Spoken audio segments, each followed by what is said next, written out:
Hello, नमस्कार, स्वागत है दी रेड हॉट पॉडकास्ट में। हाल ही में हमारे दर्शकों ने ऑब्जर्व किया होगा कि पाकिस्तान ऑक्यूपाइड कश्मीर और गिलगित बल्तिस्तान को लेकर चर्चा का एक माहौल बनता नज़र आ रहा है। Commanding in chief northern command lieutenant general Upendra Singh कहते हैं कि अगर पॉलिटिकल विल एक आदेश मिलता है तो वो पाकिस्तान ऑक्यूपाइड कश्मीर और गिलगित बल्तिस्तान को वापस लेने में ज़्यादा टाइम नहीं लगेगा उनको। और हमारे रक्षा मंत्री राजनाथ सिंह भी कहते हैं कि अखंड भारत के पहले प्रधानमंत्री सुभाष चंद्र बोस थे। तो इससे लगता है कि एक पॉजिटिव नैरेटिव बन रहा है पाकिस्तान ऑक्यूपाइड कश्मीर को लेकर, और कहीं ना कहीं लोग भी इस बात से सहमत हैं। तो आपको क्या लगता है कि इंडिया बिफोर 2014 और इंडिया नाउ, क्या ये सपना जल्दी पूरा होगा? देखिए, हमारा पार्लियामेंट का रेजोल्यूशन है 1994 का कि हम जो भी हमारे टेरिटरी पाकिस्तान ने ले रखे हैं या चाइना ने ले रखे हैं, हम उनको वापस लेंगे और अपने देश में मिलाएंगे उनको, कि जो भी टेरिटरी हमारे हैं जिन पे हमारा क्लेम है, we will take them back. सो ये जो एक टाइम पीरियड है, इसमें पाकिस्तान एक अनस्टेबल दौर से गुजर रहा है, और ये अनस्टेबिलिटी ऑटोमेटिकली नहीं आई है, ये हमने लाई है पाकिस्तान में। इसके लिए हमारी सरकार ने परस्पर एफर्ट्स किए हैं। 2014 से हमने स्टार्टिंग करी है कि the world has to choose between India and Pakistan. सो जो अब वेस्टर्न डिप्लोमेट्स हैं या वेस्टर्न जो फॉरेन पॉलिसी है, वो पाकिस्तान को सपोर्ट नहीं कर रही है। पाकिस्तान की एक्सपायरी डेट आ चुकी है अभी।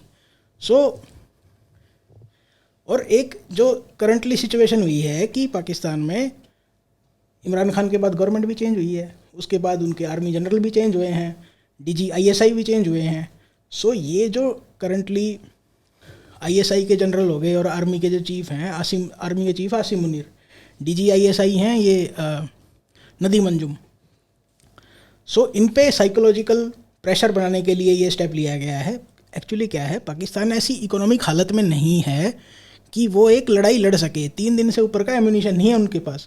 ऊपर से उनका वेस्टर्न बॉर्डर एकदम से खुला हुआ है, तालिबान वाले अटैक कर रहे हैं उनके ऊपर, और वो क्लेम कर रहे हैं आधा पाकिस्तान ड्यूरेंट लाइन से काफ़ी इधर तक, एटॉक हिल तक वो क्लेम कर रहे हैं कि ये एरिया हमारा है, मरगला हिल्स तक वो क्लेम कर रहे हैं कि एरिया हमारा है और हम लेंगे इसको। और वो एफर्ट लगा रहे हैं। उन्होंने जो पाकिस्तान ने बाउंड्री कर रखी थी वो उखाड़ दी उन्होंने एक तरीके से। सो ये जो इंडियन आप डिफेंस मिनिस्टर जो हमारे रक्षा मंत्री हैं राजनाथ सिंह, उनकी तरफ से कह लीजिए, उसके बाद GOC in command northern command general Upendra Dwivedi, उनका स्टेटमेंट कह लीजिए। ये अगर आप एक बार डेट चेक करेंगे ना, तो जब पाकिस्तान के जनरल आए हैं, ये उसी दिन स्टेटमेंट दी गई थी। सो ये एक तरह से उनकी सीट गिली करी गई थी उनके बैठने से पहले कि हैव फन, कि फन टाइम्स अवेट यू। सो एक सीट उनके नीचे से खींची गई है बैठने से पहले। सो एक साइकोलॉजिकल इम्पैक्ट डाला गया उनके ऊपर कि भाई तुम्हारा जो राज है ये कांटों से भरा हुआ है, तैयार रहना, हम अटैक करेंगे। और हमारे पास इकोनॉमिक बैकिंग भी है और हमारे पास मिलिट्री बैकिंग भी है। अब हम तुम्हारे से सर्टेनली पावरफुल हैं। और अब ये मत सोचना कि हम तुम्हारे वेलवेट ग्लव से ट्रीट करेंगे या सरेंडर लेंगे, अब तुम्हारी लंका लगाई जाएगी इस बार। सो पाकिस्तान को इस वार्निंग को कोई भी खोखला समझने की गलती ना करे, क्योंकि हम अपने नए एयरबेस डेवलप कर रहे हैं, हमने राफेल खरीदे हैं। और ये जो राफेल हैं, ये हमने खाली खोखे नहीं खरीदे, ये हमने मारने के लिए खरीदे हैं। फुल एक जो टॉप मॉडल वाली बात होती है ना, कि सारा एक वेपन स्वीट है इन पे। सो पाकिस्तान सख्ते में है अभी, क्योंकि वो लड़ाई लड़ने की स्थिति में नहीं है। और जैसे आपने पहले गौर किया हो, सो हमारे पूर्व जनरल रह चुके हैं जनरल GD बख्शी, उन्होंने 2-2.5 साल पहले ही कहा था कि 1971 को रिपीट करने का टाइम आ गया है। तो वो आर्मी में खुद जनरल रह चुके हैं, तो उनको टैक्टिकली पता है कि पाकिस्तान की करंट सिचुएशन क्या है, हमारी करंट सिचुएशन क्या है। वो एक प्रोफेशनल सोल्जर रह चुके हैं, उनको एग्जैक्टली पता है कि गेम कैसे बजाया जाता है, और वो खुद 1971 लड़ाई में शामिल थे। सो सिचुएशन है पाकिस्तान को डिसमेंटल करने की। जहाँ तक मेरा ये मानना है कि पाकिस्तान का जो बेसिस है बनने का और उनके अब तक जीवित रहने का, वो एंटी इंडिया ही रहा एक तरह से देखेंगे। और जैसा आपने बोला 1994 का रेजोल्यूशन, और अभी जो ये है आर्मी जो थे लेफ्टिनेंट जनरल द्विवेदी, इनका ट्वीट आया था। तो I think Indian army is far better than Pakistan. वो सर्जिकल स्ट्राइक और वो सब आप देख सकते हैं कि वो मतलब उनकी आर्मी हमारे कहीं भी पैरेलल में नहीं खड़ी होती जैसा कि पहले होती थी। आज के टाइम पे मतलब सब बोल रहे हैं कि India is a far bigger power than in terms of army economy. और आर्मी तो रेडी है, army is ready to take PoK, और आई थिंक पॉलिटिकल विल भी दिख रही है इस बार। तो G20 और उसके बाद से आई थिंक मेरा ये मानना हो जाएगा, सीरियस काउंटडाउन स्टार्ट हो जाएगा पाकिस्तान के लिए। नहीं, इसमें तो कभी डाउट रहा ही नहीं है कि इंडिया पीओके नहीं ले सकता। अगर आप देखें 1947 देख लीजिए, 1971, 1965 देख लीजिए, तो बची कुछ जो कसर थी, एक साइकोलॉजिकल जो वारफेयर होता है ना, तो पाकिस्तान उसमें हार चुका है। लेकिन मुझे कहीं ना कहीं लगता है कि हमें बाहर देशों को से ज़्यादा अपने लोगों को मतलब एक नव चेतना जगानी पड़ती है कि भाई हम कर सकते हैं। क्योंकि कई लोग क्वेश्चन उठाते हैं। अभी जब ये बात आई थी, स्टेटमेंट आई थी, तो आपने देखा हुआ कुछ वोक लोग कहते हैं कि गलवान से आए, तो लोग ये नहीं समझ पा रहे, लोग काउंटर करते हैं कि आप जब पाकिस्तान ऑक्यूपाइड कश्मीर की बात करते हैं तो चाइना ऑक्यूपाइड कश्मीर की बात क्यों नहीं करते? तो आप इस चीज़ को कैसे मतलब देखते हैं, कैसे आप टैक्ट करेंगे इसको? देखिए, ये जो डिफीटिस्ट मेंटेलिटी होती है ना, ये इंडियन लोगों में भरी गई है कि अगर तुम्हें इकोनॉमिक डेवलपमेंट चाहिए तो यू हैव टू बी, अंग्रेज़ों के तुम्हें वेस्टर्न के ये गुणगान करने पड़ेंगे, उनके प्रोपेगेंडा में तुम्हें पार्टिसिपेट करना पड़ेगा। अगर तुम इंडिया के फेवर में कुछ भी लिखना चाहते हो तो वो ऑटोमेटिकली गलत है, वो उस पर तुमने कितनी भी रिसर्च कर रखी हो उसका कोई बेसिस नहीं है। और एक जो पैट्रोनाइजेशन होती है ना, कि लेट से किसी ऑथर ने बुक लिखी है रिसर्च करके, और एक तरह से उसका नैरेटिव इंडियन फेवर में, उसकी बुक बिकती नहीं, सो कोई क्यों रिसर्च करना चाहेगा।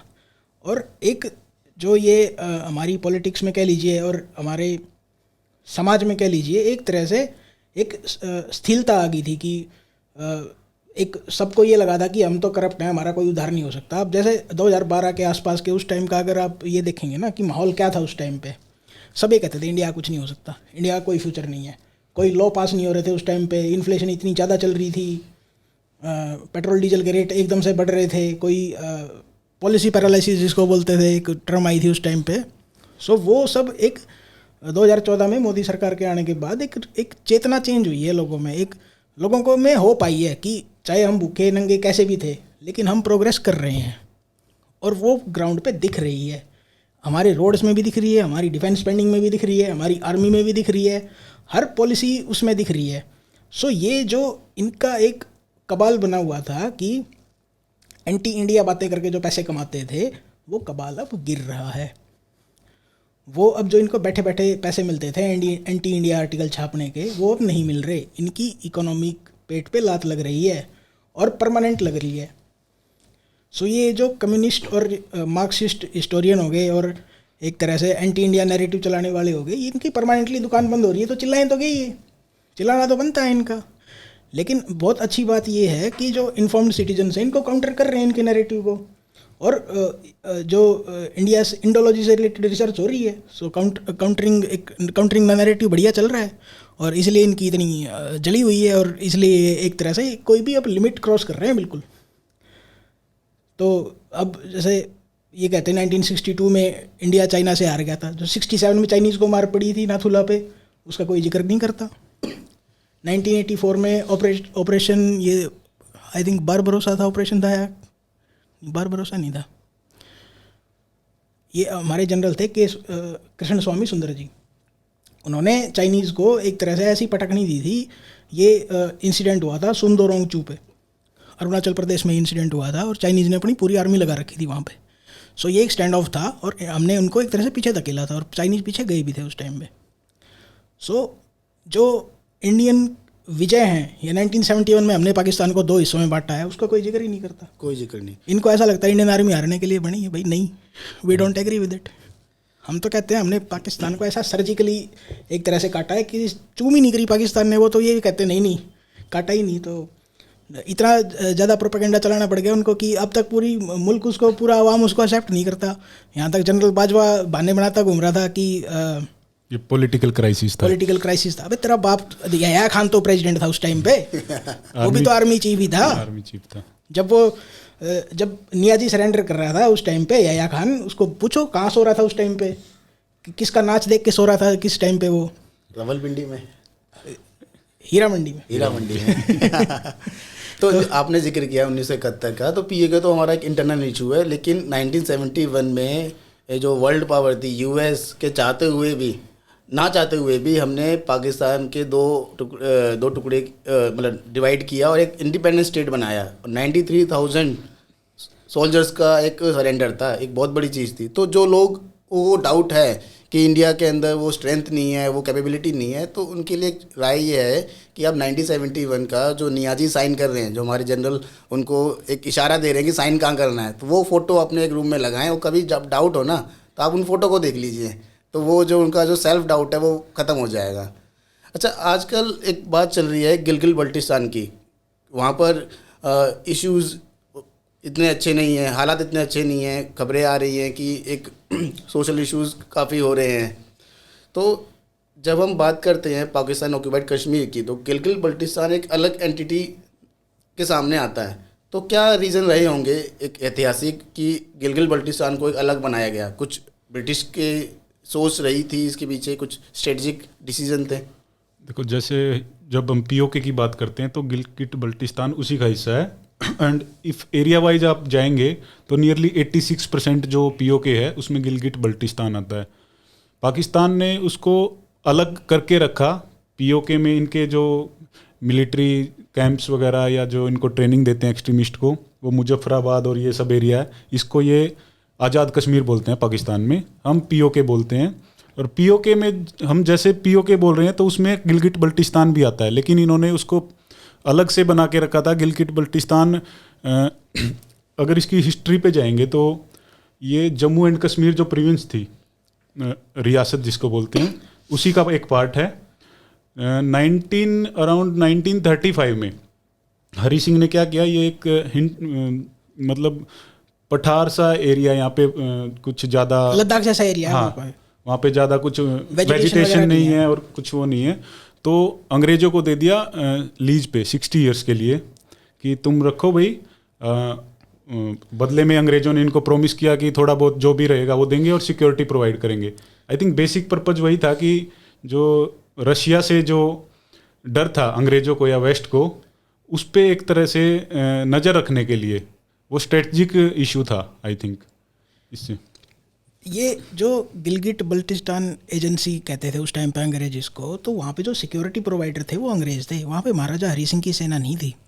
और जो एक वहाँ पे जो गवर्नर था घनसारा सिंह नाम से, तो उसको कैद करके, और जो गिलगित स्काउट्स, जिसमें गिलगित स्काउट्स में जो वहाँ पे एक तरह से पैरामिलिट्री कह लीजिए वहाँ पे, तो उसमें मेनली पाकिस्तान के ट्राइबल्स थे। सो उन्होंने एक तरह से वो जो ज़मीन थी वो महाराजा हरी सिंह की थी, एक्सेशन उस पर महाराजा हरी सिंह का था, अंग्रेज़ों को तो लीज पे दे रखा था। सो उन्होंने वहाँ पे फिजिकली कब्जा कर लिया एक तरह से, कि जो महाराजा हरी सिंह के रिप्रेजेंटेटिव थे उनको हटा दिया या कैद कर लिया। सो ये अंग्रेज़ों ने महाराजा हरी सिंह के साथ ये किया, बैक स्टैबिंग कह सकते हैं आप इसको।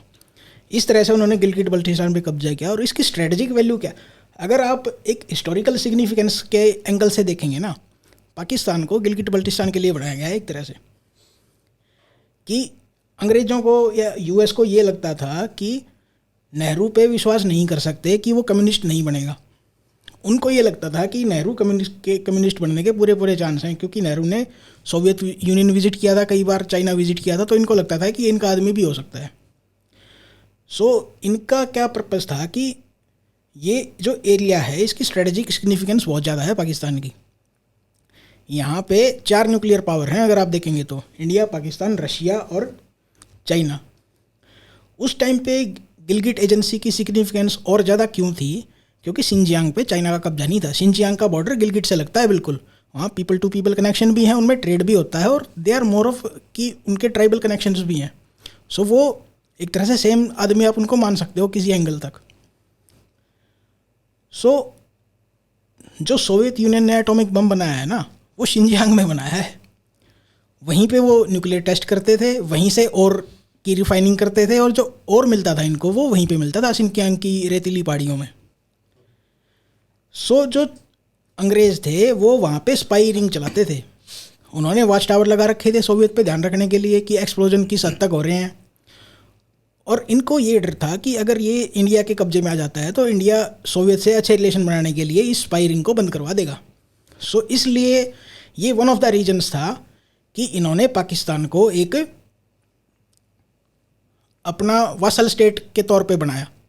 सो पाकिस्तान को बनाने की जो ये कवायद थी काफ़ी पहले से स्टार्ट हो गई थी। पाकिस्तान को अंग्रेज़ों ने ज़बरदस्ती बनाया है। जो ये लोग कहते हैं जिन्ना पाकिस्तान का फादर है, पाकिस्तान का फादर ये जॉर्ज कनिंघम है, कौन है वो मेरे ख्याल से, जिसने जॉर्ज कनिंघम, जिसको ब्रिटिश क्रॉस मिला था, और ये वो है पाकिस्तान का असली फादर। पाकिस्तान एक आर्टिफिशियल स्टेट है और ये इनको स्ट्रेटजिकली पता है। जैसे मैं एक एग्जांपल देता हूँ आपको, 1971 में जब इंडिया ने पाकिस्तान को डिसमेंबर किया तो जो यूएस प्रेसिडेंट थे निक्सन की याया खान के साथ अच्छी दोस्ती थी, पर्सनल रिलेशनशिप थी।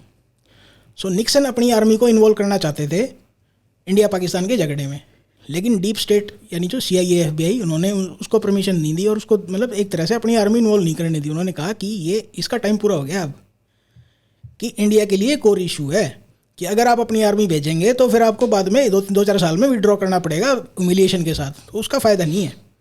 कि आप एटलीस्ट अंग्रेज़ों को ये पता है कि अब उनको ये पता है भागना कब है।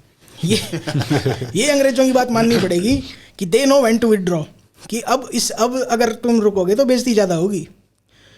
सो विड्रॉ करना उनको आता है, तो ह्यूमिलिएशन मतलब बच गई इनकी एक तरह से। और सो जो अब एक आर्टिफिशियल स्टेट पाकिस्तान है, अब उसका भी टाइम पूरा हो चुका है एक तरह से, कि हमारे पास एक सर्टेन पावर है कि हमें कोई रोक नहीं सकता। अगर हमारे लोग चाहेंगे, 140 करोड़ आदमी है हमारे पास, वो अगर चाहेंगे तो कोई हमारे ऊपर दबाव अब डाल नहीं सकता। एक सर्टेन हद तक दबाव डाल सकते हैं दूसरे, लेकिन उसके आगे हमारे ऊपर दबाव नहीं डाल सकते वर्ल्ड। तो जब हमारी पॉलिटिकल विल है करंटली तो हम लेंगे, उसमें चाहे यूएस की ऐसी तैसी हो रही हो या चाइना की ऐसी तैसी हो रही हो, क्योंकि वो एक लिमिट के बाद इन्वॉल्व नहीं होना चाहेंगे। अदरवाइज हम उनको एनिमी डिक्लेयर करके उन पर ज़्यादा कॉस्ट इम्पोज कर सकते हैं उन पर। तो पाकिस्तान हमारे लिए कोर इशू है, यूएस और चाइना के लिए पाकिस्तान कोर इशू नहीं है। तो हमारे दर्शकों की जानकारी के लिए बताऊं कि ये जो गिलगित बल्टिस्तान है, तो ये जो सेकंड हाईएस्ट जो पीक है K2 और उसके बाद नंगा पर्वत, ये गिलगित बल्टिस्तान में ही पाए जाते हैं। और वर्ल्ड के पोलर रीजन के बाहर जो 3 सबसे बड़े ग्लेशियर हैं वो भी गिलगित बल्टिस्तान में ही मिलते हैं। तो जैसे आपने जिक्र किया, जिनजियांग जो चाइना का एक प्रोविंस है वो बॉर्डर शेयर करता है इसके साथ, तो यहाँ के लोगों के जो कल्चरल रिलेशंस हैं वो भी होंगे। और बीच में खबरें भी आ रही थी कि जो रिलेशंस हैं कि चाइना की तरफ से कुछ एट्रोसिटीज़ हो रही हैं उनके ऊपर। तो इस बारे में कुछ बताएंगे कि वहाँ के लोगों में किस तरीके का रोष है इस चीज़ को लेकर?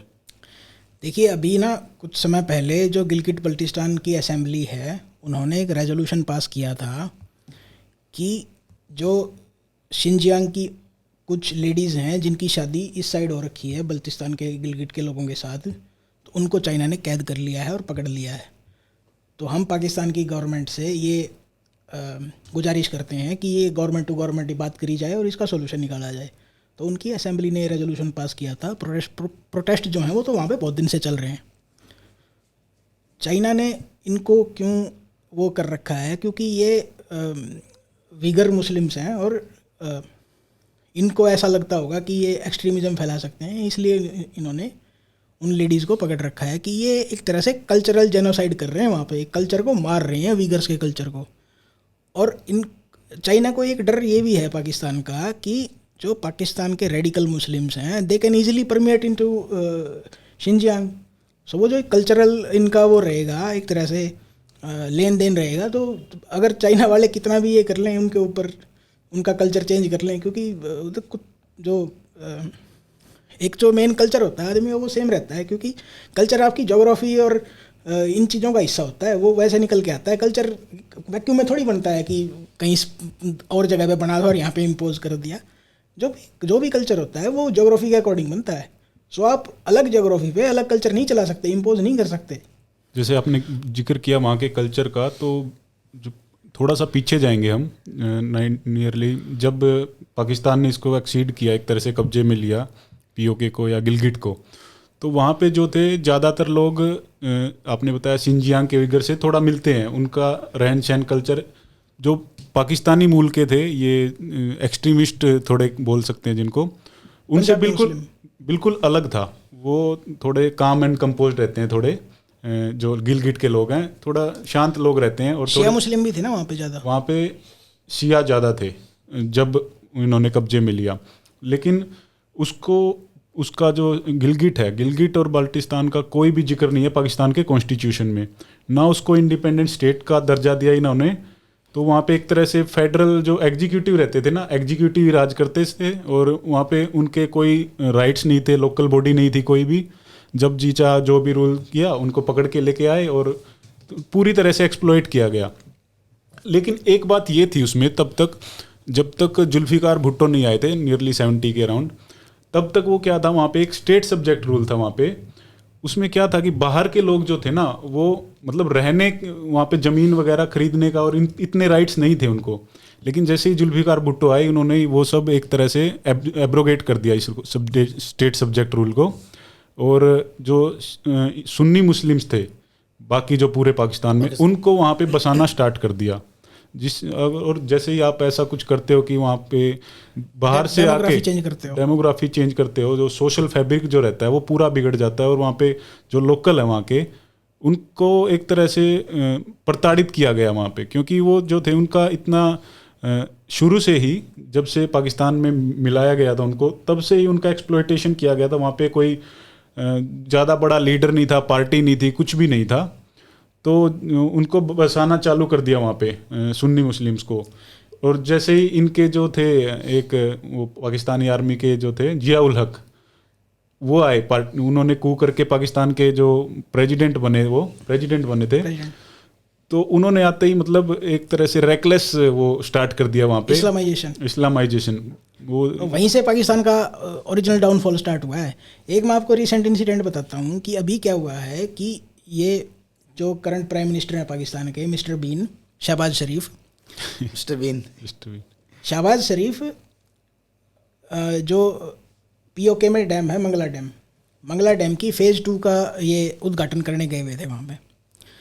सो पीओके के जो ये हैं प्राइम मिनिस्टर होता है उनका, पावर कुछ नहीं होती उसके पास, चौधरी नाम से कुछ, सरदार तनवीर इलियास सरदार। सो जब ये स्पीच दे रहे थे तो सरदार तनवीर इलियास इनको कुछ कह रहे थे कि भाई आप 1964 के आसपास मंगला डैम बना था, तो हज़ारों के हज़ारों जो वहाँ पे विलेज थे वो डूब गए थे डैम के नीचे। सो उन लोगों को ना तो कभी कंपनसेशन दिया गया, ना उनको रिहेबिलिटेशन किया गया। तो सरदार तनवीर इलियास ये कह रहे थे कि भाई डैम हमारी धरती पे है, पानी हमारा है, बिजली पंजाब ले रहा है, एटलीस्ट आप जिन लोगों के घर उजड़े हैं एटलीस्ट उनको धन्यवाद दे दो। शहबाज शरीफ ने कहा कि सरदार साहब आप बैठ जाएं, मैं आपसे बाद में बात करूंगा। सो जो बहुत सारे डिग्निटरी थे उनके सामने इनकी एक भरपूर बेइज्जती करी है कि किस चीज़ का प्राइम मिनिस्टर है जब वो अपनी बात एक तरह से स्टेज पे नहीं लेके आ सकता। सो वहाँ के लोगों में मुजफ्फराबाद और जो पीओके पाकिस्तान ऑक्युपाइड कश्मीर है, इस बात को लेके बहुत रोष है। उन्होंने बहुत प्रोटेस्ट किया इसके लिए, टायर वायर जलाए और एक तरह वायलेंट प्रोटेस्ट किया उन्होंने। सो ये, और शहबाज शरीफ बेइज्जती मान गया अपनी इस बार में। सो ये जो प्राइम मिनिस्टर था, ये दूध का धुला तो वो भी नहीं है, उसको भी इंस्टॉल किया गया एक तरह से, वो भी इमरान खान का चमचा है। सो इसका इस्लामाबाद में मॉल था, सेंटोरस मॉल नाम से, शहबाज शरीफ ने जाते ही सील करवा दिया उसको, बंद करो इसको। सबसे बड़ा मॉल है इस्लामाबाद का सबसे बड़ा मॉल था। तो बेइज्जती भी फील होगी शहबाज शरीफ को गलती से, तो इमरान खान को तो नहीं होती थी। तो ये हो गया मिस्टर बीन स्ट्राइक्स बैक।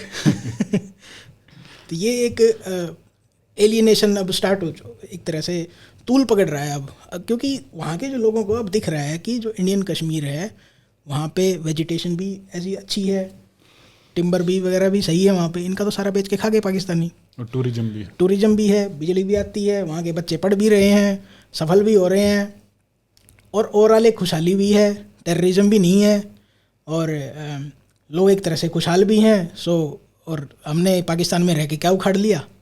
सो उनमें एक अब एलियनेशन बढ़ रही है पाकिस्तान से। पाकिस्तान का एक नैरेटिव जो है ना कि हम इस्लामी मुल्क हैं, एटमी मुल्क हैं, एटमी मुल्क खाना तो दे नहीं सकता, एटम बम से आप चूल्हे पे रोटी तो पका नहीं सकते, वो तो गैस चाहिए उसके लिए। तो जिस दिन एटम बम से रोटी पकने लग जाएंगी उस दिन हो सकता है पाकिस्तान का भला हो जाए, लेकिन अभी तो कोई आसार दिख नहीं रही इस चीज़ के। लेकिन अभी एक इंसिडेंट हुआ था, शहबाज शरीफ एक कॉन्फ्रेंस कर रहे थे तो उसमें बोल रहे थे कि पाकिस्तान में आईटी का बहुत स्कोप है। इंटरनेशनल टेररिज्म था उससे मतलब। वो एक्सप्लेन नहीं किया, आप खुद समझ जाइए, भावना को समझिए। उन्होंने कहा कि हमारे पास हर तरह के टेररिस्ट मिलते हैं, आपको किस तरह के टेररिस्ट चाहिए, जिस तरह के भी, जहाँ भी, जिस देश में भी आपको छोड़ने होंगे हम प्रोवाइड करते हैं। मतलब मशीनरी प्रोवाइड कर सकते हैं आराम से, पैसा दो। और जिहाद की फैक्ट्री है पाकिस्तान। इवन इनका जो इंटीरियर मिनिस्टर था, होम मिनिस्टर शेख रशीद, उन्होंने कहा कि पूरे वर्ल्ड को हम टेररिस्ट सप्लाई करते हैं कि जहाँ भी कोई अटैक होगा, जहाँ भी कोई बम फटेगा, पाकिस्तान के सिग्नेचर होंगे वहाँ पे। तो जब they feel proud of it. तब जब जो बाइडन कहते हैं कि Pakistan is a dangerous state, तो कहते हैं वो खुश होते हैं पाकिस्तानी खुश हो जाते हैं। तो हमें डेंजरस कह दिया, अबे तुम्हारी बेच दी है वो गलीचो। तो ये है पाकिस्तान का, कोई इज्जत बेइज्जती कुछ नहीं है पाकिस्तान की। बट एक चीज़ जो थोड़ा मतलब सरप्राइज करती है कि इन सारे इश्यूज़ के बावजूद जो एक ट्रबल्ड एरिया है, तो चाइनीज़ इन्वेस्टमेंट जो है, आप अगर देखेंगे सीपैक करके जो है चाइना पाकिस्तान इकोनॉमिक कॉरिडोर, तो वो किस तरीके से, मतलब क्या पर्पस है, वो पीओके में है या जो इनका मेन पंजाब प्रोविंस है उसमें इन्वेस्टमेंट है? ये इन्वेस्टमेंट कहाँ हो रही है ये? देखिए, सीपैक के 2-3 पार्ट्स हैं। एक सीपैक का मेन जो है वो तो रोड है, उसके बाद ग्वादर पोर्ट है, उसके बाद इन्होंने पावर जनरेशन ये बना रखे, प्लांट बना रखे हैं। ये सीपैक के 2-3 मोटे मोटे एक तरह से पार्ट है। एक डैम भी बना रहे थे, कहाँ पे, क्या नाम था उसका डैम का जिस पे अटैक हुआ था, 9 चाइनीज़ मरे थे, दासू डैम। दासू। तो ये इंफ्रास्ट्रक्चर वाले प्रोजेक्ट हैं चाइना के वहाँ पे, और ये चाइना ने अपने लिए बनाए हैं, ये पाकिस्तान के लिए नहीं बनाए। तो कोई डेवलपमेंट नहीं है कि कोई इन्वेस्टमेंट हो रही है तो गिलगित बल्टिस्तान में कुछ चमकेगा, डेवलपमेंट होगी? नहीं, ये चाइना के कंसेप्ट में ही नहीं है औरों के लिए डेवलपमेंट करना, उनको अपनी डेवलपमेंट करनी है बस। सो ये स्ट्रेटजिक चाइना का फॉल्ट है एक तरह से। सीपैक जो है वो एक सिटिंग डक है, ये चाइना की मजबूरी है सीपैक बनाना। इनको, इनकी जो भी इकोनॉमी है, जो भी इनका एक तरह से वर्चस्व कह लीजिए और एक इंटरनेशनल ट्रेड कह लीजिए, इसको ब्लॉक करना बहुत ज़्यादा आसान है। तो इनको एक तरह से, इनको रास्ते चाहिए अपना ऑयल ट्रेड करने के, कि सऊदी से जो इनका या गल्फ़ से जो इनका तेल आता है वो चाइना तक कैसे पहुंचेगा, क्योंकि वहाँ पे जो सिंगापुर, इंडोनेशिया, फिलीपींस, ये एरिया है, ये पूरा का पूरा यूएस कंट्रोल करता है इसको। और चाइनीज़ मलक्का स्ट्रेट से आगे भी जो भी एरिया है, सुंडा स्ट्रेट और लॉम्बॉक स्ट्रेट और ये जो भी चौक पॉइंट्स हैं वहाँ पे, यूएस कंट्रोल करता है उनको पूरी तरह से। सो जो चाइनीज जो भी ट्रेड है ना, उसको यूएस 1 मिनट में ब्लॉक कर सकता है। और ऊपर से साउथ चाइना सी में करंटली यूएस नेवी की ही एक तरह से सुपीरियरिटी है। चाइनीज शिप वहाँ पे ऑपरेट करते हैं, लेकिन वो चैलेंज नहीं करते यूएस को कभी भी कि एक एरिया डिनाइल ये होता है ना कि भाई आप इस एरिया में आओगे तो हम ये कर देंगे। तो ऐसा कोई मतलब जगह नहीं है ऐसी जहाँ पे यूएस के शिप ना जाते हों, मेन बात ये है। सो चाइनीज़ का एक नेवी डोमिनेंस नहीं है, नेवल डोमिनेंस नहीं है, और उनको पता है कि नेवल डोमिनेंस में यूएस उनसे बहुत ऊपर है, उनको एक तरह से नंगा कर सकता है यूएस नेवल वॉरफेयर में। सो इनके लिए सीपैक एक मजबूरी है। और जैसे एक हम बात करते हैं ना कि जो पाकिस्तान के टेररिस्ट हैं उनको चाइना क्यों बचाता रहता है, इवन पाकिस्तान के टेररिस्ट के लिए, इवन इंडिया के लिए सीपैक एक टारगेट प्रैक्टिस के लिए ओपन इंफ्रास्ट्रक्चर है। ये एक तरह से चाइना ने खुद इन्वेस्टमेंट करी और खुद हॉस्टेज बन गए वहाँ पे एक तरह से। और जो पीओके में आपने बोला ना सीपैक का कितना क्या है, पाकिस्तान में तो है ही उसका, पीओके में चाइना का ज़्यादा कुछ वो नहीं है सीपैक से रिलेटेड। एक रोड ही जा रहा है वो, जिसको trans Karakoram I think highway है, मतलब it's a important link for China to go to Pakistan. और उसके अलावा ज़्यादा कुछ चाइना का मतलब वो भी 63 में जब इनका एग्रीमेंट हुआ था चाइना और पाकिस्तान का, उसमें आर्टिकल 6 में लिखा हुआ है कि जब भी कल को इस एरिया पे वो जो सक्शगाम वैली बोलते हैं जिसको, अगर किसी और का कब्जा होगा तो ये जो डील है फिर से रीनेगोशिएट होगी। तो अगर इंडिया उस एरिया को पीओके को वापस लेता है तो चाइनीज़ को इंडिया से रीनेगोशिएशन करनी पड़ेगी। ये पाकिस्तान को ऑलरेडी पता है और चाइना को भी पता है, फिर भी उसने अकॉर्ड साइन किया है। तो पीओके जो है लेना इतना मुश्किल भी नहीं है इंडिया के लिए, क्योंकि पाकिस्तान पहले से शुरू से ही मतलब उसके मन में रहा है पीछे कहीं ना कहीं, क्या पता आज हैं हम यहाँ पे कल रहें ना रहें। तो चाइना का पीओके में जहाँ तक इन्वेस्टमेंट का सवाल है, छोटा मोटा प्रोजेक्ट ही है, बाकी मेन तो ग्वादर पोर्ट और ये सब आपने बताया जो वही है। कुछ एनालिस्ट ये बता रहे हैं कि बैकडोर नेगोशिएशन चल रही हैं इंडिया और चाइना की। चाइना वाले ये कह रहे हैं कि भाई आप हमें रोड का एक्सेस दीजिए, बस हमें और कोई मतलब नहीं है, पाकिस्तान रहे ना रहे, पाकिस्तान हमारे लिए सिर दर्द है। अगर आप ये देखेंगे, जब 2013 में सीपेक स्टार्ट हुआ था, $60 बिलियन चाइना ने कहा था कि हम इन्वेस्ट करेंगे। पाकिस्तान का क्या कंसेप्ट है, पाकिस्तान एक जोंक है जो लगातार खून चूसता रहता है। पहले यूएस का चूसता था, अब उसने सोचा अब चाइनीज़ का चूसेंगे। सो चाइना को पता नहीं ये बात क्यों समझ में नहीं आई कि they have to constantly invest in Pakistan, कि उनको पाकिस्तान को सेल्फ डिस्ट्रक्ट होने से बचाना पड़ेगा। पाकिस्तान की सुपर पावर ही यही है कि हम पाकिस्तान एक सुसाइड स्टेट है, पाकिस्तान एक सुसाइड बॉम्बर की तरह है कि या तो पैसे दो, अगर वरना हम अपने आप को उड़ा देंगे। तो वर्ल्ड अब कह रहा है कि लेट्स फाइंड आउट कि तुम उड़ाते हो या नहीं, कि ये मिस्ट्री सॉल्व करते हैं। सो अब पाकिस्तान कह रहा है अगला ऑप्शन तो है नहीं हमारे पास, अब क्या करें। सो पूरा वर्ल्ड पाकिस्तान से तंग आ चुका है। जैसे चाइनीज़ इंजीनियर जो मरे थे पीछे दासू डैम पे, और वहाँ पे तब से काम बंद हो गया था एक तरह से। तो चाइना वाले इनसे थक चुके हैं एक तरह से। अगर आप सोसाइटल लेवल पे देखेंगे तो कौन चाइनीज़ इंजीनियर मौत के मुंह में जाना चाहेगा। ये तो चाइनीज़ डॉक्टरों को भी नहीं छोड़ रहे। पाकिस्तान की लाइबिलिटी हो गया, एसेट नहीं है, मतलब पाकिस्तान एक लाइबिलिटी है, एसेट नहीं है। और सीपेक चाइना के लिए एक तरह से मनी पिट बन गया है कि डालते रहो कि ये कंसेप्ट है पाकिस्तान कि चाइना ने 100 करोड़ का रोड वो प्रोजेक्ट बनाया, और जो टेररिस्ट उनको 10 रुपये बम लगाना है। तो it's a money pit for Chinese. वो भी ये चाहते हैं कि चाइनीज़ को स्टेबिलिटी चाहिए। चाइनीज़ एक ट्रेडिंग इकोनॉमी है, चाइना कॉन्फ्लिक्ट नहीं चाहता। चाइना चाहता है कि हम ट्रेड के उससे दूसरों को दबा लें। चाइनीज़ में कोई मिलिट्री कल्चर नहीं है। प्रोपेगेंडा कल्चर बहुत अच्छा है। प्रोपेगेंडा करना बहुत अच्छा आता है इनको। बाकी पिटे ये वियतनाम से भी हैं, और पिटे अभी तवांग में भी हैं। तो बढ़िया कुटाई हुई है चाइनीज़ की। कोई नहीं, गोलगप्पे खाने चाहिए चाइनीज़ को। तो मतलब इसी बात को आगे बढ़ाते हुए एक इम्पोर्टेंट जो इशू आता है, जब भी कभी हम बात करते हैं इंडिया पाकिस्तान की, तो एक डर का माहौल बनाया जाता है। एक बात की जाती है 2 फ्रंट वॉर की, कि अगर पाकिस्तान के साथ वॉर हुआ तो चाइना इन्वॉल्व होगा और हमें बहुत सतर्क रहना चाहिए। तो कई बार इस चीज़ को लेकर भी ऐसा कहा जाता है कि हमें डायलॉग के थ्रू बात को निगोशिएट करना चाहिए। तो ये 2 फ्रंट वॉर एक मिथ है या रियलिटी है, क्या मतलब इसको आप एक्सप्लेन करेंगे? मैं आपके क्वेश्चन में थोड़ा सा ऐड करना चाहूँगा। It's not a 2 front war, it's 2.5 front war. 2.5? Yes, 2 front, 1 is Pakistan, 1 in China. And जो हाफ फ्रंट बोला गया है वो जो इंटरनल इश्यूज, जैसे कोई भी ट्वीट कर देता है ना गलवान से जाए और ये सब, so it's 1 more half front. ये जो हाफ फ्रंट वाले ना ये ज़्यादा खतरनाक है। चाइनीज़ को फिर भी अकल है, उनको पता है कि पिटाई का कॉन्सिक्वेंस क्या होता है, उनको पता है बेइज्जती का कॉन्सिक्वेंस क्या होता है, उनको पता है कि सिविलाइजेशनल हार होगी उनकी इस बार। उनको ये पता है कि अब पूरी इकोनॉमी ख़त्म हो सकती है उनकी। जब भी ये 2 फ्रंट की वॉर की बात होती है ना, मैं बहुत पहले से इसको एक तरह से सोच रहा था कि चाइना को पाकिस्तान में क्यों इंटरेस्ट है। ये भाई कब से बन गए? चाइना वाले वीगर मुसलमानों का कल्चर नष्ट कर रहे हैं, पाकिस्तान वाले कुरान के बर्थ की तरफ जा रहे हैं, कि प्रॉफिट लाइफ की तरफ जा रहे हैं। वो तो बिल्कुल फंडामेंटलिज्म की तरफ जा रहे हैं, हनफी इस्लाम की तरफ जा रहे हैं, और चाइना वाले ख़त्म कर रहे हैं उनको। तो ये कनेक्शन क्या है? जैसे इमरान खान से पूछा गया था ना, आप वीगर मुसलमानों के जो अत्याचार चल रहा है उसके बारे में क्या कहेंगे, उसने कहा मुझे तो पता ही नहीं क्या चल रहा है। सो जो एक डुअलिटी है पाकिस्तान और चाइना में, ये एक तो जो ये हमारे जो भी कमेंटेटर हैं ये पढ़ते नहीं, इनको नॉलेज बिल्कुल नहीं है।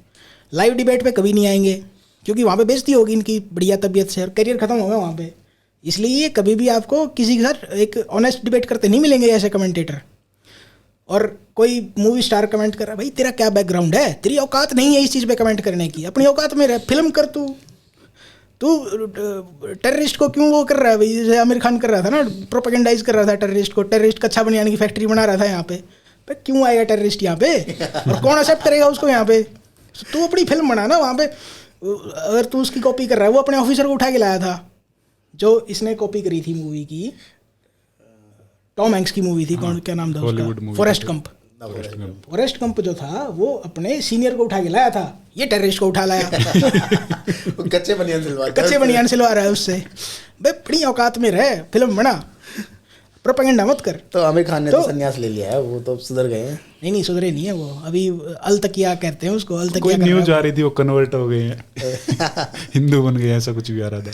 नहीं ये गलत फहमी है लोगों की, वन से जिहादी ऑलवेज ए जिहादी। सो जो टू फ्रंट वॉर का ये है कि आप एक चीज़ समझने की कोशिश कीजिए। लेट्स से हमारे पास फायर पावर है 80%, चाइना के पास 100% है, 110% होगी। क्या चाइना पूरी 110 यूज़ करने के लिए तैयार है पाकिस्तान के लिए? मैं ये बात करना चाहूँगा। हम तो पूरी 80 यूज़ करने के लिए तैयार हैं। क्या चाइना इवन 80 यूज़ करने के लिए तैयार है पाकिस्तान के लिए? ये बात है। 10-15% से ऊपर यूज़ नहीं करेंगे। ये पाकिस्तान हमारे लिए कोर इशू है ना, पाकिस्तान हमारे लिए कोर इशू है, चाइना के लिए कोर इशू नहीं है। चाइना का पाकिस्तान आज मरे कल मर जाए, हमें क्या, हमें अपना रोड से मतलब है बस। और इनका कोई कनेक्शन नहीं है। एक जो एडवर्सरी की बात आती है कि जो चाइनीज़ रिजीम है, कम्युनिस्ट रिजीम है, उसका प्रोपेगेंडा फेल होता है अगर इंडिया प्रोग्रेस करता है तो उसकी लेजिटिमेसी पे सवाल आता है। चाइनीज़ जो अपनी पब्लिक है उसको ये चूर्ण बेचते हैं कि डेमोक्रेसी क्या उससे भरी होती है, डेमोक्रेसी कभी भी आगे नहीं बढ़ सकती। सो उनके लिए एक सिविलाइजेशनल कह लीजिए या फिर एक आइडियोलॉजिकल इशू है इंडिया की प्रोग्रेस। That's why they want to pull down India. लेकिन मिलिटरीली वो इंटरफेयर नहीं करेंगे। उनको पता है कि उनकी वो यहाँ इस एरिया में पावर प्रोजेक्ट नहीं कर सकते। उनके जो भी कमांड सेंटर हैं या जो उनका मिलिट्री का एक मेजर सेंटर है, उससे ये एरिया बहुत दूर है। उनकी सप्लाई लाइन्स इतनी लंबी हो जाएंगी कि वो अपनी मिलिट्री को ज़्यादा टाइम के लिए वहाँ पे एक तरह से सप्लाइड नहीं रख पाएंगे, और वो फिर इंडियन एयरफोर्स के लिए टारगेट प्रैक्टिस हो जाएगा। आप एक एग्जांपल बताइए मुझे, तिब्बत में या शिनजियांग में चाइना ने कितने एयर डिफेंस लगा रखे हैं? कोई भी S-400 वहाँ पे देखा है किसी ने भी रिपोर्ट किया है वहाँ पे कोई भी S-400 system, air defence system लगा रखा उन्होंने?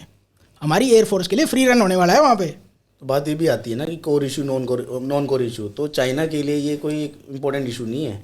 और एक पाकिस्तान जो है एक लॉस्ट कॉज। अगर हम हिस्ट्री भी देखते हैं 1971 में भी बहुत चर्चा हो रही थी कि चाइना का इन्वॉल्वमेंट होगा, और तो कई हमारे जो एक आर्मी कॉन्टिजेंट थी वो हमने लगा के रखी थी। लेकिन जब ये इशू क्लियर हो जाता है कि चाइना की इन्वॉल्वमेंट पॉसिबल नहीं है तो हम उसको डाइवर्ट करते हैं।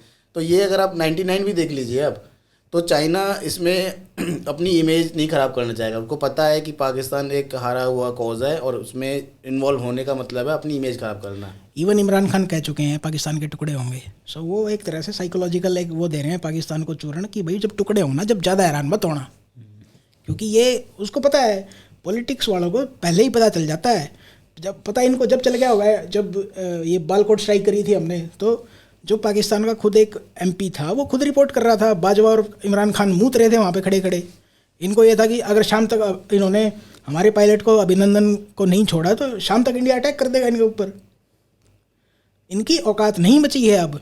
जो एक रिलेटिव पावर बैलेंस होता है उसमें हम अब ज़्यादा आगे निकल गए हैं इनसे, और उसमें हमारी इकोनॉमी ये है, उसकी वजह है। जब भी आपकी ये एक स्टेबल गवर्नमेंट होती है और एक स्टेबल आपकी सोसाइटी होती है, आप साइंटिफिक प्रोग्रेस करते हो, आप अपने खुद के वेपन्स बनाते हो, आप आगे निकलते हो, आपके पास पैसे आते हैं, आपके पास मनी आती है, आपके पास स्किल्स आती हैं नई चीज़ें बनाने की। अगर आप अल्लाह अकबर करोगे दिन में 5 बार तो फिर स्किल कहाँ से आएगी? फिर तो आपको नमाज पढ़ना से अच्छे से आ जाएगा, बस यही हो सकता है आपको। और वो हाफिज पीर पता नहीं कुछ नाम देते हैं ना जिसको कुरान याद आ जाती है। आपने भी पढ़ी है आसमानी किताब? नहीं, उनकी क्रिकेट टीम ने बहुत पढ़ी है। उनमें वो सरमन वगैरह देते हैं ना वो कुछ, तो सबको पता है उनको। तो इसी बात को आगे बढ़ाते हुए, जैसे अभी यूक्रेन वॉर होता है और रशिया उसमें इन्वॉल्व होता है और काफ़ी लंबा वॉर चल रहा है, तो इसी तरह से एक एनोलॉजी दी जाती है कि Pakistan can be a Ukraine for India. जिस तरह से रशिया को इन्वॉल्व किया गया है बेवजह के वॉर में, रशिया गया है वॉर बट अनहेजिटेटिवली, तो इंडिया के साथ भी ऐसा हो सकता है। तो क्या ये एनोलॉजी सही है? देखिए, जो भी कमेंटेटर ये कह रहे हैं मैं उनको अटरली इग्नोरेंट कहूँगा। उनको रशिया यूक्रेन में ग्राउंड पे क्या चल रहा है, they don't know shit about it. Starting में रशिया ने 80 से 1 लाख के आसपास, 80,000 से 1 लाख के आसपास सोल्जर लगा रखे थे। इतने सोल्जर से लड़ाई नहीं लड़ी जाती, इतने सोल्जर सिर्फ डराने धमकाने के लिए होते हैं। और जैसे पाकिस्तान में रेडिकलाइजेशन के प्रूफ 1947 से है, उससे पहले से मिलने स्टार्ट हो गए थे। पाकिस्तान हमारा स्वर्ण एनिमी है, हमारी पीछे से 4-5 लड़ाई हो चुकी हैं। हम पाकिस्तान पे कोई दया धर्म नहीं दिखाएंगे। यूक्रेन और रशिया स्वर्ण एनिमी नहीं थे अब तक, अब बने हैं वो। सो रशिया उनको एक तरह से वेलवेट ग्लव से ट्रीट कर रहा था।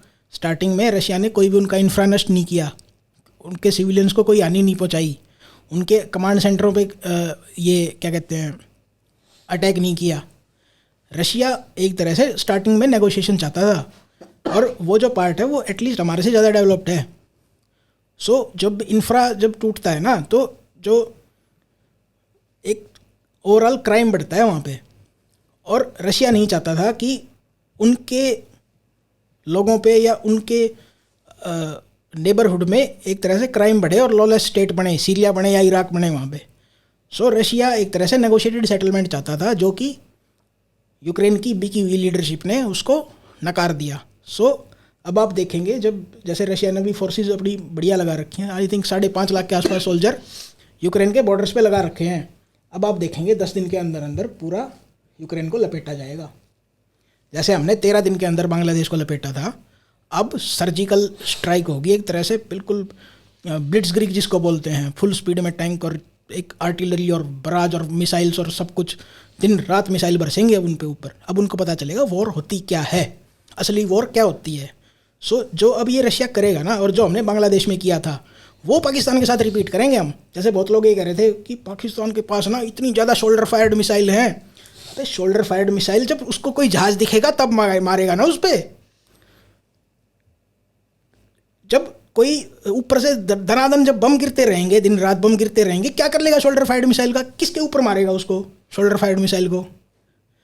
रशिया और यूक्रेन में क्या है कि वहाँ पे फॉग होती है काफ़ी ज़्यादा, और चाहे कोई भी प्लेन हो उसको नीचे उड़ना पड़ता है बम गिराने के लिए। सो वो शोल्डर फायर्ड मिसाइल्स के इसमें आ जाते हैं रेंज में। जब हमने पाकिस्तान पे बालकोट स्ट्राइक की थी, तब कितनी शोल्डर फायर्ड मिसाइल्स ने बचा लिया था उनको। मतलब आप कहना चाह रहे हैं कि इतना बम मारेंगे कि सब धुआं धुआं हो जाएगा? धुआं हो जाएगा सब कुछ। पाकिस्तान पे कोई रहम नहीं किया जाएगा। लॉन्ग रेंज आर्टिलरी और मिसाइल्स का यूज़ किया जाएगा इनको साइकोलॉजिकल इन पर मारने के लिए, जैसे 1971 में गवर्नर हाउस पे हमने मिसाइल मारी थी। सो कोई इस उसमें ना रहे कि पाकिस्तान पे कोई भी रहम किया जाएगा। हमें कोई मतलब ही नहीं है उनकी सिविलियन पॉपुलेशन मर रही है नहीं मर रही, वो हमारे ऊपर रोज़ टेररिस्ट भेज रहे हैं, जो उनका क्या। सो ये नो होल्ड्स बार वाली फाइट होगी। अगर पाकिस्तान को अपनी सिविलियन पॉपुलेशन बचानी है, they have to surrender, otherwise हम सिविलियंस को ठोकेंगे।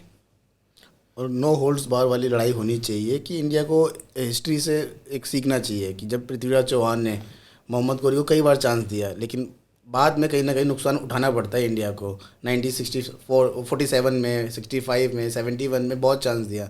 तो अगर इस तरह के फीलर भी आ रहे हैं कि G20 से पहले ऐसा कुछ हो सकता है कि इंडिया को इसमें इन्वॉल्व किया जाए पाकिस्तान के साथ। पाकिस्तान प्रोवोक करे इंडिया को, हम चाहते हैं पाकिस्तान प्रोवोक करे, और इस बार करारा जवाब मिलेगा। हम तैयार हैं पाकिस्तान के लिए, खा पी के आना भाई। तो अगर हम बात करते हैं जब POK की, गिलगित बल्टिस्तान की, तो कहते हैं कि पाकिस्तान खुद एक यूनाइटेड नहीं है। इधर अफ़गानिस्तान बॉर्डर पे भी उसके क्लैशेस चल रहे हैं। अफ़गानिस्तान कुछ बॉर्डर को लेके उनकी अलग धारणाएं हैं, और एक तहरीक तालिबान पाकिस्तान, उनकी एक अलग ख्वाहिश है कि वो फाटा एरिया और खैबर पख्तूनख्वा एरिया वो चाहते हैं, और उनकी जो प्रेजेंट गवर्नमेंट है उनसे आइडियोलॉजी मैच नहीं हो रही है। वो चाहते हैं कि शरिया लॉ इन्वॉल्व हो। तो आप इन चीज़ों को, जो ये पाकिस्तान के वेस्ट में मतलब अफ़गानिस्तान बॉर्डर पे चीज़ें डेवलप हो रही हैं, इसको किस तरीके से देखते हैं? देखिए, अफ़गानिस्तान का कोई भी रूलर हुआ है, चाहे वो राजा हुआ हो उस टाइम पे, दोस्त मोहम्मद खान था जब पाकिस्तान बना था, या फिर तालिबान हुआ हो, या फिर नजीबुल्ला हुआ हो, या फिर हामिद करजई हुआ हो, या अशरफ गनी हुआ हो, किसी ने भी ड्यूरेंट लाइन को स्वीकार नहीं किया। ड्यूरेंट लाइन आर्टिफिशियल कंस्ट्रक्ट है अंग्रेज़ों के द्वारा। अफ़गानिस्तान वाले ये कहते हैं हमारी एक सिविलाइजेशन हिस्ट्री है, हम 5000 साल पहले अपनी हिस्ट्री को ट्रेस करते हैं, हमें अपनी एंसेस्ट्री पता है 5000 साल पहले, हमें पता है हम किससे डिसेंड हुए हैं। पाकिस्तानियों, तुम्हारी क्या हिस्ट्री है? तो तुम लाइन को बनाने वाले कौन हो? ड्यूरेंट लाइन बनाने वाले तुम हो कौन? और ये जो ड्यूरेंट लाइन है, ये अफ़गानी ट्राइब्स को बीच में से काटती है। ये एक आर्टिफिशियल लाइन है जो ये विलमोर ड्यूरेंट था ब्रिटिश मोरटाइमर ड्यूरेंट, ये उसने मैप पे खींची थी। और आपको ये जान के हैरानी होगी कि जो ये एग्रीमेंट होता है ये 2 लैंग्वेज में साइन होना था। आई थिंक पर्शियन लैंग्वेज में भी साइन होना था उस टाइम पे। ये पर्शियन लैंग्वेज यूज़ होती थी अफ़गानिस्तान में, और इंग्लिश में साइन होना था। तो सिर्फ इंग्लिश में साइन हो रखा है, वो पर्शियन में साइन नहीं हो रखा। तो जो इसका अफ़गानिस्तान का अमीर होता था उस टाइम पे, वो राजा को अमीर कहते थे, आमिर। सो उस अमीर के जो साइन है वो सिर्फ इंग्लिश वर्जन पे हैं, ट्रीटी पे, जो ड्यूरेंट की ट्रीटी थी उस पर। तो पर्शियन उस पर साइन नहीं है। और अफ़गानिस्तान वाले यही कहते हैं कि ये हम इसको मानते ही नहीं कभी। सही, आपने सही कहा। इसमें जैसे अफ़गानिस्तान की हिस्ट्री में जाएंगे ना तो 18th सेंचुरी तक वहाँ पे दुर्रानी डायनेस्टी होती थी और पश्तून जो हैं वो राज करते थे। 18th सेंचुरी में वो एक तरह से मतलब चरमरा गई उनकी व्यवस्था, दुर्रानी डायनेस्टी ख़त्म हो गई। तो जो भी थे वो डिसइंटीग्रेट हो गए, जो भी उसमें थे सब पश्तून ट्राइब्स वगैरह। तो उसके बाद से अंग्रेज़ों को मौका मिल गया वहाँ पे उनसे वो करने का। तो एंग्लो अफ़गान वार भी हुए थे 2, हिस्ट्री में पढ़ाया जाता है हमें। उसमें मतलब अंग्रेज़ों ने खूब मतलब पसीना बहा, लेकिन ये उनको, क्योंकि वो एक हिंटरलैंड एरिया है, वहाँ पे कब्जा करना और उन पे मतलब उनको अपना गुलाम बनाना आसान नहीं है। तो अंग्रेज थक हार के बोले कि चलो संधि, आखिर में युद्ध के बाद में जो टेबल पे आता ही है, तो टेबल पे आए। तो उस टाइम पे जो ड्यूरेंट थे, ड्यूरेंट और उनके अब्दुल रहमान थे, आमिर ऑफ अफ़गानिस्तान, आमिर बोलते थे उसको। तो उन दोनों में वो भी मतलब आमिर जो थे वो भी ऐसे ही थे, थोड़े अयाश काइंड ऑफ थी। तो उनमें एक समझौता हो गया, एक तरह से एग्रीमेंट हो गया। और उस टाइम पे भी जैसे अभी डी क्लासीफाई करते हैं ना वेस्ट जो डॉक्यूमेंट अपने, उन्होंने फाइलें डी क्लासीफाई की, उसमें भी जो बात निकल के आई है यूरोप में या इंग्लैंड में, कह सकते हैं इंग्लैंड में, तो उसमें लिखा हुआ है, जो ड्यूरेंट ने भी ये माना है कि हमारा जो उस टाइम पे इनसे दोस्ती करने का जो या एग्रीमेंट करने का मकसद था वो कोई इंटरनेशनल बॉर्डर बनाना नहीं था। वो जो था एक ये था कि हमारी मिलिट्री यहाँ तक नहीं आएगी, तुम्हारी मिलिट्री इस तरफ रहेगी। ये इनका ये था कि इसलिए क्लैश ना हो कि ट्राइब्स। ये क्या करते थे, जैसे अफ़गानिस्तान को जीतना इतना मुश्किल क्यों है, क्योंकि लेट से आप आर्मी खड़ी कर देते हो वहाँ पे, तो अफ़गानिस्तान में इतने रिसोर्स नहीं है कि आप अपनी आर्मी को मेंटेन कर सको। अफ़गानिस्तान एक तरह से बहुत ही रिसोर्स डेफिशिएंट एरिया है। वहाँ पे कोई फर्टाइल लैंड नहीं है, कुछ रिसोर्सेज नहीं है, और आप कुछ वहाँ पे कंस्ट्रक्ट नहीं कर सकते। खुला एरिया है एक तरह से, आप वहाँ पे जाके सर्वाइव नहीं कर सकते। कोई बाहर का आदमी है ना वहाँ पे जाके सर्वाइव नहीं कर पाएगा। जो वहाँ की ट्राइब है ना, उनका एक कल्चर है जिसको पश्तून वाली या कुछ बोलते हैं, तो वो उसी को फॉलो करते हैं आज भी। और उस टाइम पे भी मतलब यही हुआ था कि अगर एकदम से हमने इनको बता दिया तो ये जो है भारी पड़ जाएगा अंग्रेजों पे। उस टाइम पे मतलब इतनी तादाद में नहीं थे अंग्रेज, तो पता ही है थोड़ी होती थी आर्मी, लेकिन जो लोकल ट्राइब थे वो वहाँ के शुरू से ही थोड़ा एग्रेसिव माइंडसेट के रहते हैं। और जो डॉक्यूमेंट की बात की मैंने, उसमें अफ़गानिस्तान ने ऊपर जो था उस टाइम पे सोवियत था, सोवियत से बॉर्डर लगता था, उनके साथ जो एग्रीमेंट हो रखा है इंटरनेशनल बॉर्डर को लेके, उसमें उन्होंने वर्ड यूज किया है बाउंड्री। और जो हाँ इसमें जो अंग्रेज़ों के साथ जो एग्रीमेंट साइन हुआ उसमें उन्होंने बाउंड्री शब्द कहीं भी यूज नहीं किया है, स्फीयर ऑफ इन्फ्लुएंस लिखा हुआ है। तो उससे क्लियर समझ आता है कि ड्यूरेंट लाइन आर्टिफिशियल है, वो कोई बाउंड्री नहीं है, तो मानने का तो सवाल ही नहीं है। और जो उस टाइम पे सोवियत यूनियन था, अब वो तजिकिस्तान का एरिया है, तो वहाँ पे उन्होंने एग्जैक्ट लिखा हुआ है कि वहाँ पे नदी है अमू, तो अमू दरिया लिख रखा है उन्होंने कि ये बाउंड्री है हमारी, एक इंटरनेशनल बाउंड्री है। इंटरनेशनल बाउंड्री सोवियत ने भी माना है उसको, तजिकिस्तान ने भी माना है, अफगानिस्तान वाले ही मानते हैं उनको। ये तो पाकिस्तान के चोर हैं जो नहीं मानते इन चीज़ों को। हर साल मतलब जो बाउंड्री है चमन बॉर्डर पे 1-1.5 मील अंदर तक घुसाए हैं ये पाकिस्तान वाले अफगानिस्तान में, और अभी वहीं पे धूम धड़ाका चल रहा है चमन बॉर्डर में। अभी रिसेंटली क्या इंसिडेंट हुआ है कि टीटीपी ने या तालिबान ने फायरिंग करी है, मोर्टर शेल फायर करे हैं, और पाकिस्तान के 10 से 12 आदमी मर गए हैं वहाँ पे। और जैसे एक पाकिस्तान का ये लाल टोपी बता रहा था कि पिछले 1 महीने में तालिबान ने 48 अटैक करे हैं पाकिस्तान पे, टीटीपी ने। सो कुछ एनालिस्ट ये बता रहे थे कि ये इंडिया और तालिबान की और यूएस की, इनकी पहले से एक तरह से अंडरस्टैंडिंग हो सकती है कि आप वेस्टर्न बॉर्डर को गर्म करो धीरे धीरे, पाकिस्तान को एक सर्टेन फोर्स कमिट करने दो वहाँ पे, मजबूरी में, पॉलिटिकल मजबूरी भी होगी। जैसे आपने देखा होगा कि ये जो 500 मिलियन डॉलर की एड दी थी ना जो इनको F-16 के लिए यूएस ने दी थी 400 या 500। तो क्या ऐसा हो सकता है कि ये पाकिस्तान को पुश करने के लिए दी थी कि आर्मी कमिट करो वेस्ट साइड में, ताकि ईस्ट साइड में इंडिया तुम्हारी लंका लगा सके?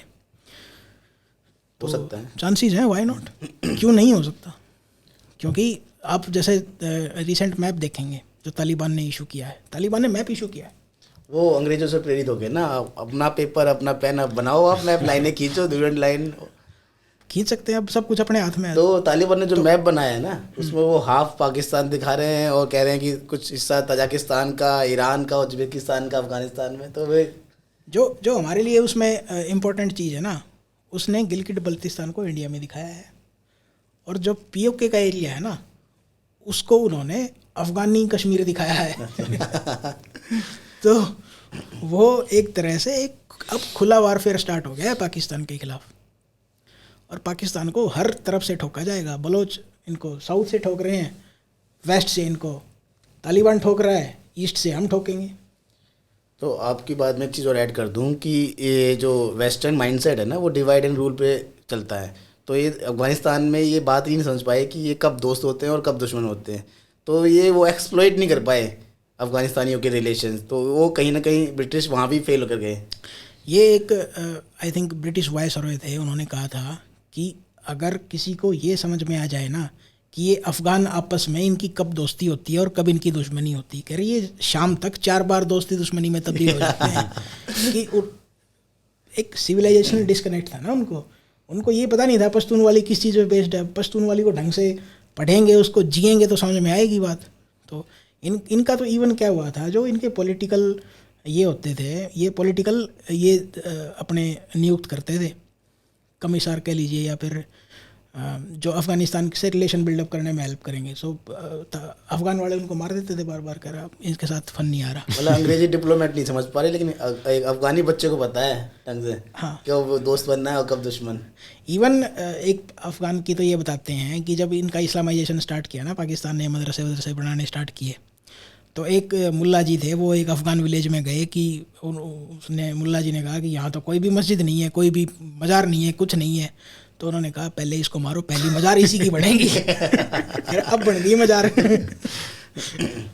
तो ये है अफ़गान लोगों की जो एक तरह से ब्रैश और कह लीजिए, लेकिन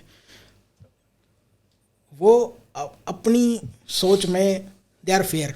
उनको ऐसा लगता है कि वो बिल्कुल फेयर है। तो उनको समझने वाला होना चाहिए कोई कि भाई इनका, और वो हिस्टोरिकल रॉन्ग्स को बिल्कुल नहीं भूलते। पश्तून वली में सबसे इम्पोर्टेंट चीज़ होती है वो बदला होती है। उनका तो ये होता है कि 100 साल का बदला तो कम है भाई, 200-400 साल में बदला लो ताकि पक जाए अच्छे से। वूंड जो है फेस्टर होना चाहिए, पस बहनी चाहिए उसमें से, तब जाके बदला लेने में मज़ा आता है, और बड़ा लो बदला। तो ये अफ़गान एक तरह से माइंड सेट है, और उसका रीज़न ये है कि ट्राइब मेंटेलिटी है। वो अपने एंसेस्ट्री पे जब बहुत ज़्यादा गर्व करते हैं कि भाई हम उस एंसेस्टर से आते हैं, उस एंसेस्टर से आते हैं, ये अपने सरनेम पे बहुत ज़्यादा फ़ख्र करते हैं एक तरह से। तो एक कलेक्टिव माइंडसेट है, इंडिविजुअल माइंडसेट नहीं है अफ़गानिस्तान में, कि जो कलेक्टिव हमारा एक प्राइड है उसके लिए लड़ेंगे हम, और अगर हमारी कभी बेइज्जती हुई है तो एक कुछ बड़ा धमाका करके उसको हम ग्लॉस ओवर करेंगे, या फिर ऑनर अपना बचाएंगे। वो ऑनर वाली बात आती है ना कि भाई इज्जत बचाने वाली बात। तो आपने एक महत्वपूर्ण बात बताई कि जो यूएस पाकिस्तान में एड देता है $500 मिलियन की टू अपग्रेड या टू मेंटेन द F-16, वो ये भी रीज़न हो सकता है कि जो पाकिस्तान के वेस्टर्न बॉर्डर पे कुछ जो इशू चल रहे हैं उनको कंट्रोल करने के लिए। तो इसमें एक बात आती है कि अमेरिका का कोई अपना कैरेक्टर तो है नहीं, अगर कहीं वो एक इंडिया के साथ भी एक ऐसा एग्रीमेंट कर सकते हैं कि भाई हम दोनों मिलकर चाइना को टैकल करते हैं और हम आपके लिए पाकिस्तान जो है वो डिसमेंटल करेंगे, क्या ऐसी कोई पॉसिबिलिटी लगती है? देखिए, पाकिस्तान का महत्व इसलिए था बनाने का कि नेहरू का इंडिया चाइना और सोवियत से लड़ना नहीं चाहता था।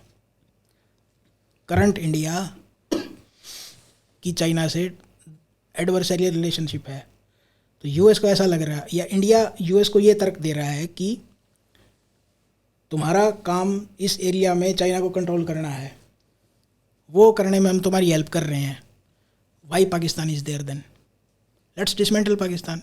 ये हमारे लिए सिरदर्द है, तो हम तुम्हें कॉपरेशन जब देंगे जब तुम पाकिस्तान को तोड़ने में हमारी हेल्प करोगे। और आई थिंक ये ट्रंप के टाइम पे समझौता हुआ है, क्योंकि ट्रंप ने जो पाकिस्तान की एक तरह से बेइज्जती करी थी कि $34 बिलियन देने के बाद हमें क्या मिला, करारी हार। और आप एक चीज़ देखिए, जैसे जो बाइडेन ने अपनी बेइज्जती तो करवा ली कि $80 बिलियन की एम्यूनिशन अफ़गानिस्तान में छोड़ के आ गए। आपको लगता है कि यूएस इतना बेवकूफ़ है कि उस पर आग लगाने में इनको कितना टाइम लगेगा? वो तो इन्फ्लेमेबल चीज़ ही होती है, उस पर तो एक तिल्ली दिखानी है बस बारूद पे।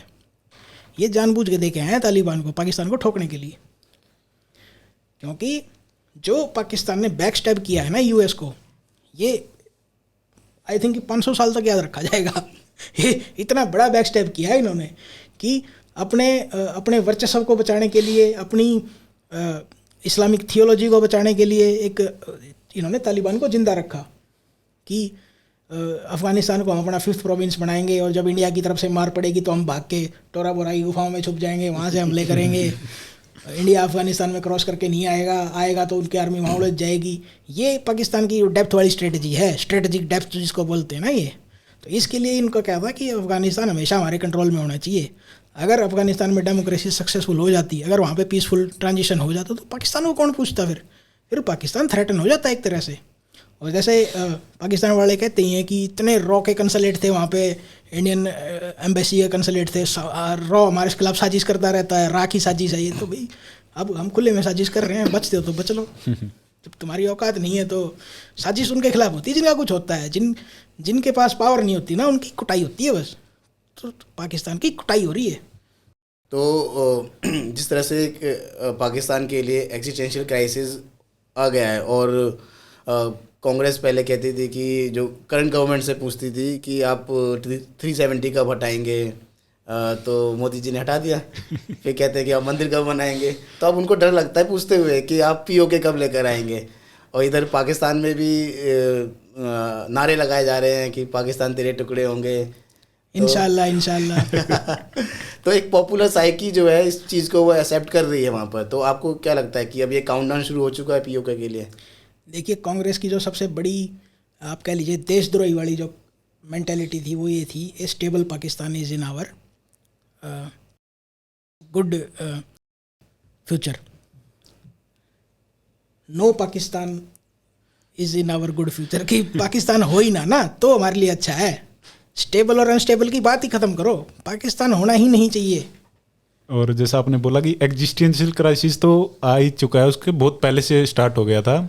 उसके पास 6.5 बिलियन के अराउंड फॉरेक्स रिजर्व बचा है, जिसमें से 4 सऊदी का है, 3 चाइना का है। वो उन्होंने सिर्फ उसमें अकाउंट में डाल के रखने के लिए बोला, ले भाई रखो, दिखाने के लिए। हाँ, दिखाने के लिए, यूज नहीं कर सकते उसको। वो इंपोर्ट कर सकते हैं थोड़ा बहुत और बाकी 1-2 महीने का उसके पास ऑयल रिजर्व वगैरह रहेगा। और डिफ़ॉल्ट करने ही वाले हैं वो, देखते हैं कब तक चलता है। नहीं, पाकिस्तान के पास कोई ऑयल रिजर्व नहीं है, कोई स्ट्रेटेजिक रिजर्व नहीं है। जो भी इनका रिजर्व है कराची हार्बर पे है, और वो हमारी सारी मिसाइलों की रेंज में है। हमने पहले भी उड़ा रखा है उसको, अब भी पहले दिन उड़ा देंगे उसको जिस दिन लड़ाई स्टार्ट होगी। पाकिस्तान के पास कोई तेल नहीं है, इनके टैंकों के पास डीजल नहीं है सरहद तक आने के लिए, तो ये वहीं पे सरेंडर करेंगे खड़े खड़े। शोल्डर फायर्ड मिसाइल की बात जब आएगी ना, जब किसी के पास तेल होगा कहीं जाने के लिए, पहली बात तेल खरीदने के पैसे चाहिए, पैसे ही नहीं है इनके पास, तो जो कुछ है उसको हम पहले दिन में उड़ा देंगे। तो पाकिस्तान अब पहले वाला पाकिस्तान नहीं है, इसको आप पहले से कंपैरिजन ना करें। पहले इंडिया बहुत वीक था, पाकिस्तान हो सकता है अभी वहीं हो, लेकिन हम बहुत स्ट्रांग हो गए हैं अभी पाकिस्तान के कंपैरिजन में, चाइना के कंपैरिजन में, यूएस के कंपैरिजन में नहीं। उनसे हम अभी नीचे हैं मिलिट्री पावर में।